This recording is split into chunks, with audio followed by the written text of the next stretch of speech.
Good evening, everyone, and welcome to Bible Basics with Pastor Steve. Tonight, we're going to be taking a detour from the book of Kings, First Kings. We've been going through Bible stories more or less in chronological order, but we are at the story of Solomon now. We've just finished up the story of Solomon, so I thought this would be the perfect opportunity to take a detour and go into the wisdom literature because it's very closely associated with Solomon. When we're done with the wisdom literature, we will not go back into the next king after Solomon. Not a whole lot of distinguishing characteristics for the kings of Israel, other than most of them weren't that good. So we'll pick up a few more kings much later in the story, but those kings will basically be side characters in the lives of the prophets. So basically, we're going to go to the prophets after we come back from the wisdom literature, but we're still going to be more or less chronological order in the Bible. Good evening, John. Good to have you here tonight. Hopefully everybody got their lesson. Hello, Stella. Good to have you tonight. It's a short piece of text this week, which is okay because I've got a lot to say about Proverbs as a whole. And then I've got a lot of things to say afterwards when we go into the news section. So let's go ahead and, Roseanne is here. Good evening, Roseanne. Let's go ahead and have a word of prayer, shall we? Gracious God, may the words of my mouth and the meditations of all of our hearts be acceptable in your sight. For you alone are our rock and our Redeemer. Amen.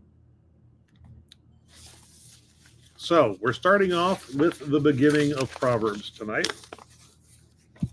Chapter 1. And once again, I've taken these Proverbs and I've rewritten them in language that doesn't follow very closely word for word what the translations would say, but is follows more like we would say it today in modern English. So here we go. Good evening, Charles. Proverbs chapter 1. These are the Proverbs of Solomon, the son of David and king of Israel. The purpose of these Proverbs is to identify wisdom and good teaching and to promote understanding it, to teach how to be prudent, righteous, just, and fair, to help young people to mature and immature people to grow up, to help the wise grow wiser and to guide those who understand, to understand proverbs and parables and to solve puzzles and riddles. The fear of the Lord is the beginning of wisdom, but fools hate to learn. I see a typo there. I used the word righteousness instead of righteous. My apologies. So skipping down to Proverbs chapter 10, Proverbs chapter 9, verse 10. The fear of the Lord is the beginning of wisdom. Knowing the Lord is the end of wisdom. And Proverbs 3, verses 5 and 6. Trust in the Lord with all your heart. Don't rely on your own intelligence. If you follow the Lord, he will guide you on the right path. These are some key proverbs that help us understand the purpose of the book as a whole. So, what do we have to say about Proverbs? Well, first, before we talk about Proverbs, obviously the word wisdom came up a lot, and this unit that we're doing right now is a unit on wisdom. So what is wisdom? It's not intelligence. It's not knowledge. I've joked about how, I've talked about how Ernest Hemingway joked that wisdom could not be attained. You were either born with it or you weren't. Not true at all. From a biblical perspective, wisdom is the art of making good decisions, the art of making good choices. And it's not morally neutral, it's value-based. So a wise person is a righteous person, and a foolish person is a sinful person. They make choices that are bad because they have the wrong values. And Proverbs is pretty, what's the word I want? It's pretty black. I was going to say polarized. It's pretty black. It's pretty binary. There's fools and there's wise people and there's fools. There is a very small category. It occasionally talks about the simple. the simple, I called them immature in our lesson here. Simple people are people who we're not really sure yet where they're going to fall. They've made some good choices. They've made some bad choices. We're thinking maybe it's kind of random luck for them, so they need to wise up. They're definitely not wise. All right, so a wise person is a person who makes good decisions that are consistent with the values that God wants us to have. All right. So what is a proverb? A proverb basically is a short saying. And most, but not all, of the proverbs that are in the book of Proverbs follow the same basic pattern, which is the righteous shall prosper and the wicked shall perish. Now, it'll be fleshed out in that is an actual proverb, by the way, but there are many variations on it. The word righteous will be fleshed out to mean something particular, and the word perish will be fleshed out to mean something particular. So we understand how this principle plays out in lots of different areas of life. Now, the purpose of the proverb, this is important, because in real life, the righteous do not always prosper, and the wicked do not always perish. These proverbs were originally meant to teach young people how to make good choices. It was a very simple way of understanding morality. These are the things you teach children so that children understand that if you want to have a good life, these are the ways that you want to act, and these are the ways you don't want to act. In particular, they were taught to upper class children, nobility, wealthy people, because these were generally taught by people who were specialized in it. These were not things that they would just hear every day at home, and of course, it wasn't anything resembling a modern school system. So they were not meant to be prescriptive. Now, a lot of people interpreted them that way, and so eventually the wisdom tradition had to expand to talk about, well, what happens when people are righteous and yet they don't prosper, and what happens when people, has something gone wrong if the wicked are not perishing but actually being rewarded for their wickedness. Later books in the wisdom literature will address those questions, and we're going to get to them in just the next couple of weeks. We're going to spend 3 or 4 weeks on Proverbs, then we're going to talk about Ecclesiastes, then we're going to talk about the book of Job. All of those are books in the Bible's wisdom library. Just let y'all see who has said hi so far. If you haven't said hi yet, and you're willing to do so, please go ahead and say hi so we know that you're with us tonight. All right. So the history of the book. So the Proverbs are traditionally ascribed to Solomon. The book starts off by saying the Proverbs of Solomon, and there is no doubt in my mind that Solomon collected these Proverbs. Now, not everybody believes Solomon was a historical figure. I do. Very long time ago. Kings absolutely collected Proverbs. Did he write some of these Proverbs? I'm sure he wrote a lot of them. He wrote most of them, as far as I can tell. There is a collection of Proverbs in Proverbs that predates the book of Proverbs. It was an Egyptian collection of Proverbs. And that would make sense because that was what kings did. Hello, Barbara. Hello, Cindy. Kings would collect books, right? And in particular, they would collect books that had important knowledge in them, and wisdom would be in that category. And then they would compile them. And Solomon, as we know, was a bit of a philosopher in his own right, a bit of an academic, and could talk with knowledge on a wide range of topics. I'm sure he absolutely wrote many, if not most, of the Proverbs that are in this collection. But we know for a fact that he also compiled other lists of Proverbs that previously existed. And there's nothing shocking or out of the ordinary about that. That is what a king would have done, right? So that part of the book is quite old. We're talking ancient Egypt days. The rest of it, varying ages. So that's what the book of Proverbs is about. And as we go through the Proverbs, I'm gonna break them up categorically. So one week we'll talk about Proverbs related to family life. One week we'll talk about Proverbs related to business. One week we'll talk about Proverbs related to interpersonal relationships. At least that's what I'm thinking I'm going to be doing. So there's a brief overview of what Proverbs is about. So what does this tell us about God? The Proverbs tell us God's values. And that's the important thing I want people to know. The Proverbs do not tell us how life will work out if we do the right thing. It tells us what the right thing is. It's aspirational. We would hope that these things would play out, but in fact, we know they don't always. And Ecclesiastes is also attributed to Solomon. It doesn't actually say that it was written by Solomon, but the tradition says it's something that's, whereas the Proverbs were collected by Solomon early in life, Ecclesiastes was written by him later in life as he's looking back on it. And he's basically saying, all right, so we all know the Proverbs, and I'm looking back on my life now, and how did things actually play out when I tried to apply these things in my life? That's what Ecclesiastes is about. Fascinating book from that perspective. All right, so it tells us what God values. It does not tell you how things will work out if we live a life of wisdom. I'll give you a little bit of a spoiler alert.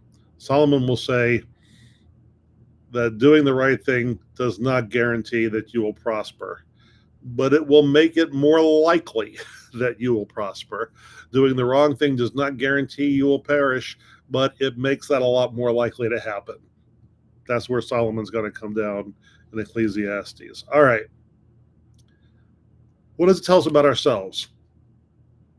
It tells us the things that we should value. It tells us the things that we should act.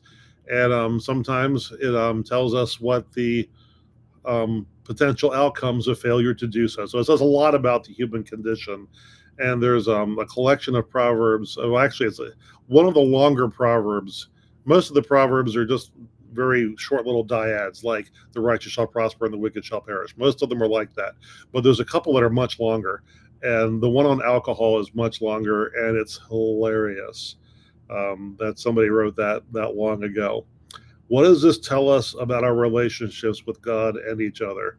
Well, it tells us how to protect ourselves. It tells us how to protect each other, and it tells us what our boundaries should be. That's how I look at someone, because there's Proverbs in there that say things like, "Don't co-sign on a loan. That's foolish." You think, well, wait a minute, isn't that a nice thing to do if somebody needs you to do that? Well, it actually depends whether it's a nice thing to do. If you know there's no way this person's good for the money, you're not doing them or yourself any favors by signing on. So you know, the concept of boundaries, having good personal boundaries, you're not going to see that spelled that way in the Bible, but I would argue that there's some stuff in the Proverbs that are very much like that. So that's a brief introduction to Proverbs, and it's actually the entirety of my content for you tonight as far as the theology is concerned. We're going to go on and look at some other stuff now. I mentioned last week that the Methodist Church is kind of a mess in Nigeria right now. So when last we left off, Bishop John Scholl, former bishop of the Baltimore-Washington Conference, traveled to Nigeria because... Yes, I did say this. Traveled to Nigeria because the Bishop of Nigeria and his entire cabinet resigned their positions and joined the Global Methodist Church, leaving the entire conference without any leadership at all.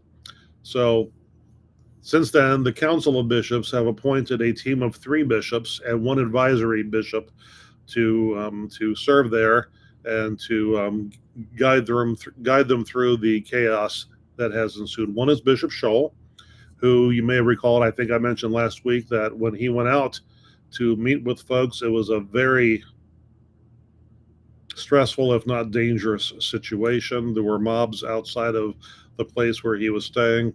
An African bishop has been appointed. These are all retired bishops, and a European bishop has been appointed. And that part kind of surprises me, because of the 3 people, only one is a person of color.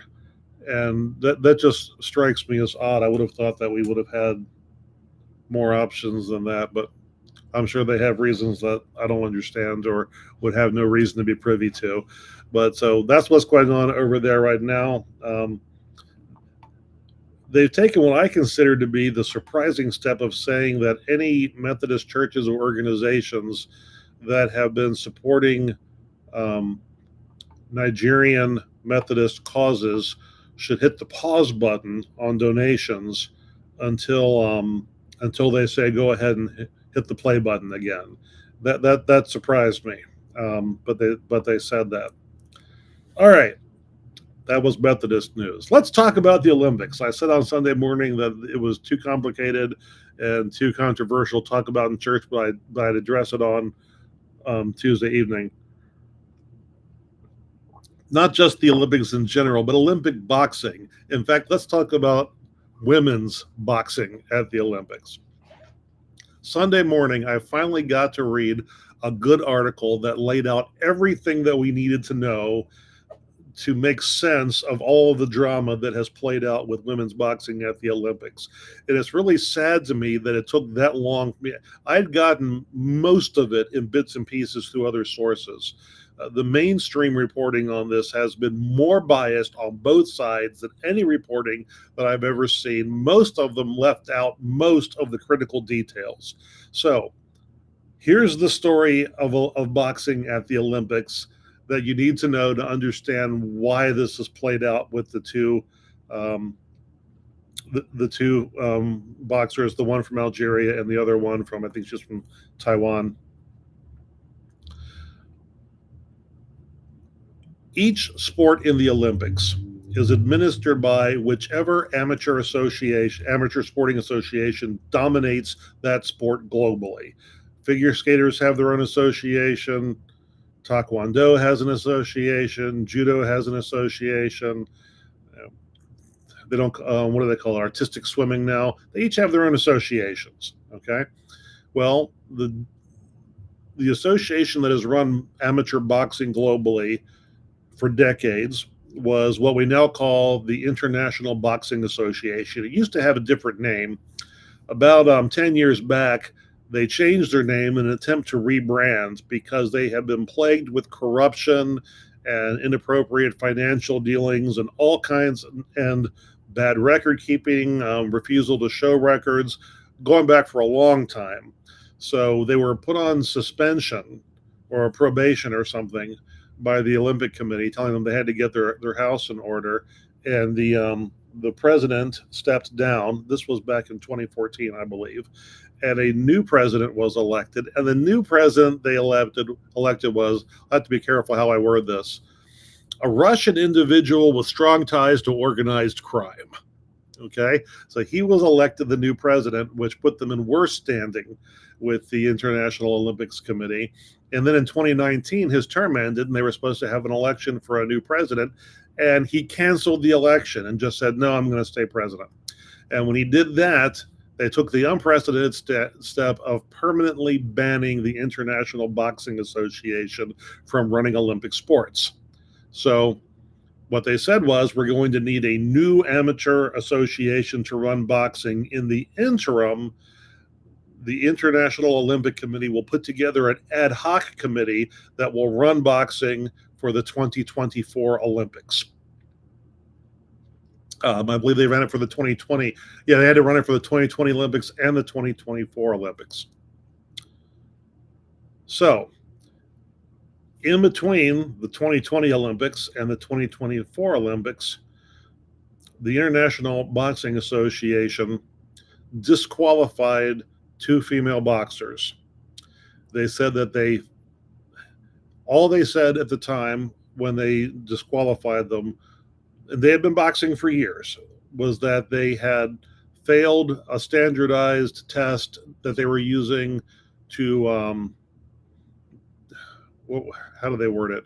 They said they had a standardized medical test that they were using to verify that the women in the sport were in fact women in the sport. They did not say what the test was. They did not say when the test was administered.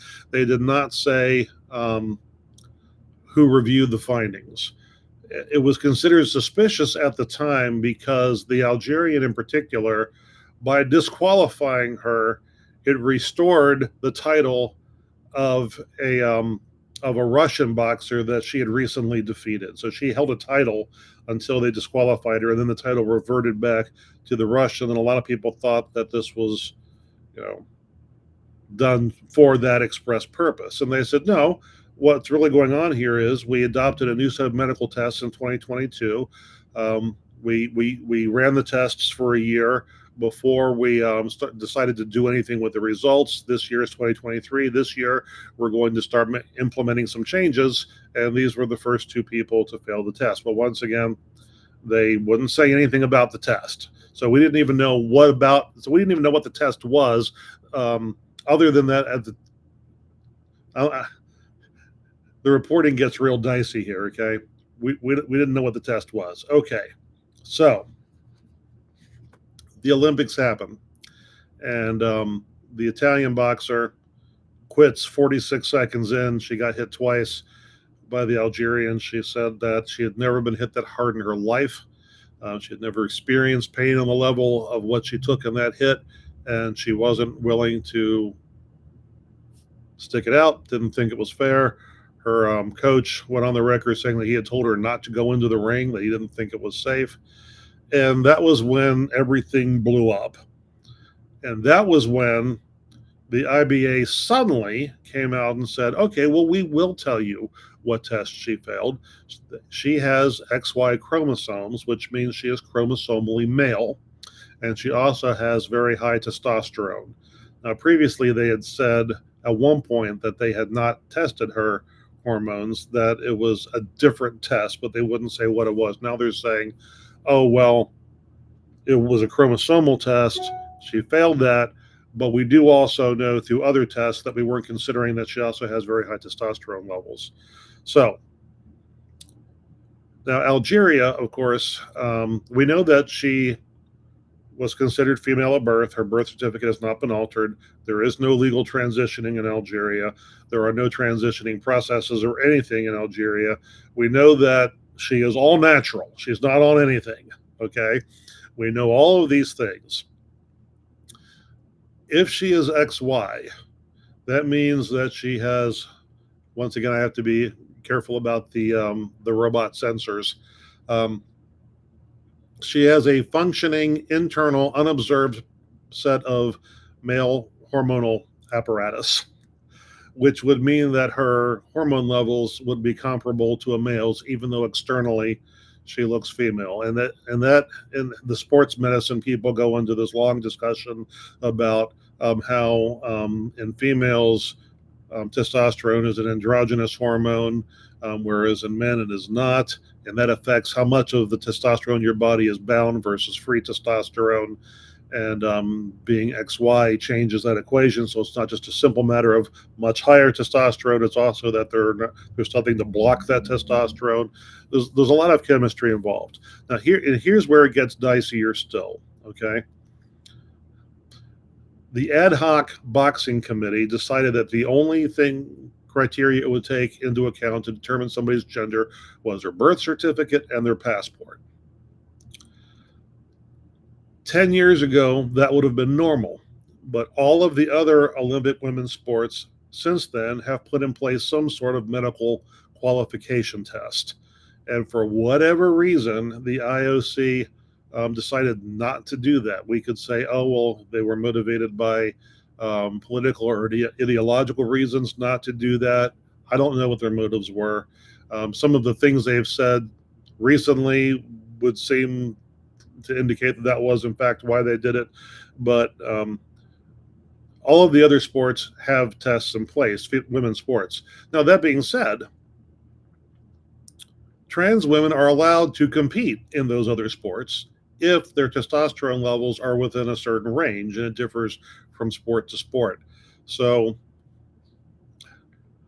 it's hard to believe that the IOC didn't foresee a controversy like this happening. If they had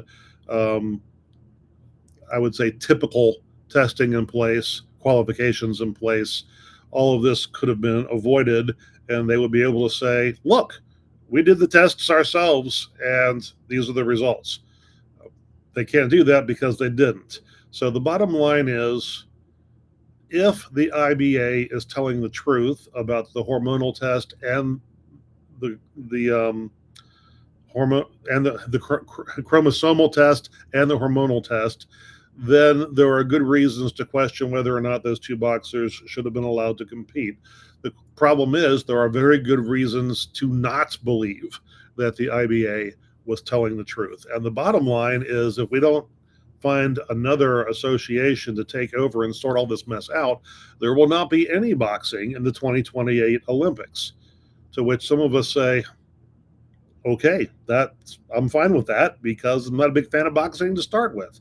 I mean, I'm glad they wear head protection in amateur boxing that they don't wear in professional boxing, but it's still an extremely dangerous sport in which people can be maimed for life at the peak of their careers. So if that happens, it's not the end of the world for me. It's certainly the end of the world for a lot of boxers. They're hoping to go to the Olympics. So when the Olympics permanently banned the International Boxing Association, all of the wealthy Western countries, 36 of them in fact, withdrew from it, including us, of course, and formed the World Boxing Organization. WBO, I believe it's called, World Boxing Organization. And they want to be the new global new global association that runs amateur boxing. The problem is the IBA storming now. What is the credible source I found? It was on one of the mailing lists that I get. I believe it was Quillette. I remember now. It was Quillette. And Quillette has its own ideological bias on a lot of things. But this one was this particular article, they have different people writing on different topics. This one was so chock full of science that I wasn't able to follow all of it. Okay. But they were the ones that laid out this chronology. So Cindy, I guess, is gonna log out. Okay. Anyway, so Russia heavily subsidizes the IBA. So the IBA has money that they can use to subsidize all of the developing and third world nations that don't have the money to run their own associations. The World Boxing Organization does not have that. So all of the small countries with small programs, they want to stick with the IBA, but the IBA's been disqualified. So we will see what happens. So that's the skinny on boxing at the Olympics. So much misinformation on Facebook and other social media. So many people from both sides saying, look, these are the things that we know for a fact, when in fact we don't know any of them for a fact. Because there was no testing done by the IOC, and we don't necessarily trust the testing that was done, if it was even done by the IBA, because they still haven't said where the blood was drawn, who drew it, the date it was drawn on, which lab processed it, who verified. They won't say any of that. They just post videos on their YouTube channel or whatever. Maybe it's Telegraph, I don't know. Anyway, so there was one more thing I was going to talk about tonight, but I'm not going to do it. Other than to say that Hagerstown Facebook was a hoot today. An absolute hoot. Woo, doggy, as occasion would put it. And if you didn't see it, you didn't see it. I'm not sure it's still there. God bless America is all I got to say. All right. No, I will say one more thing about that. About once a year, I lose my temper really bad on somebody. Not as bad as it used to be. It used to be worse. Because since I've been practicing stoicism, I don't bottle stuff like I used to. I used to bottle stuff, and whoever pushed me past my limit would get everything that was bottled. I don't do that anymore. I do have days when I'm anxious and I snap more easily than I should. But back in the days when I would bottle stuff, one of the reasons I would bottle stuff was because I didn't have good boundaries. And I would let people get away with saying inappropriate things or doing inappropriate things, and I wouldn't react to it.